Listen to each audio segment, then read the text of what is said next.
To bodies are having kinetic energies in the ratio 16:9। तो दिया हुआ है कि दो बॉडीज़ है हमारे पास जिनका काइनेटिक एनर्जी का रेशियो 16:9 है। If they have same linear momentum, और दिया हुआ है कि दोनों का लीनियर मोमेंटम सेम है, तो the ratio of their masses, तो हमें उनके मासेस का रेशियो निकालना है। तो सबसे पहले हम लोग अज्यूम कर लेते हैं कि दो बॉडीज़ है जिनका मास m1 और m2 है। ठीक है, तो इनका काइनेटिक एनर्जी k1 और k2 होगा। ठीक है, तो ये k1 का वैल्यू कितना होगा, हाफ m1v1 स्क्वायर। ठीक है, और k2 का वैल्यू कितना होगा, हाफ m2v2 स्क्वायर।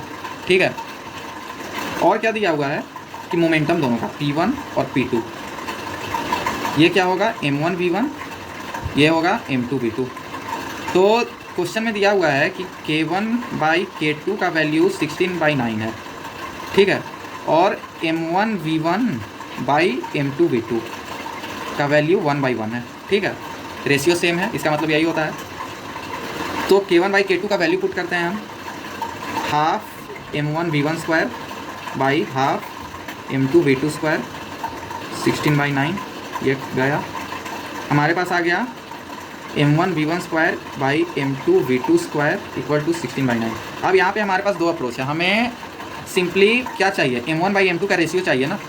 तो हम क्या करेंगे कि यहाँ से v1/v2 को सब्स्टिट्यूट कर देंगे यहाँ पे। तो यहाँ से v1/v2 क्या आएगा, m2/m1।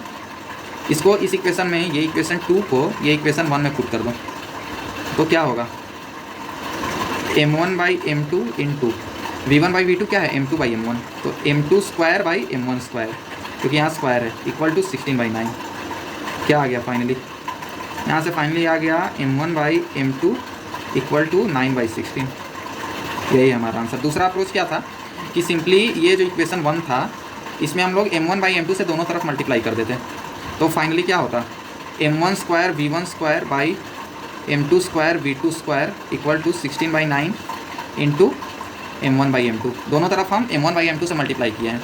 अब यहाँ पे m1v1 इक्वल टू m2v2 है, मीन्स m1v1/m2v2 1:1 है, तो इसका स्क्वायर भी 1:1 ही होगा। तो इसका वैल्यू क्या हो गया, 1 हो गया ना। तो 1 इक्वल टू हो गया 16/9 इंटू m1/m2। तो यहाँ से m1/m2 का वैल्यू क्या आएगा, 9/16। ओके।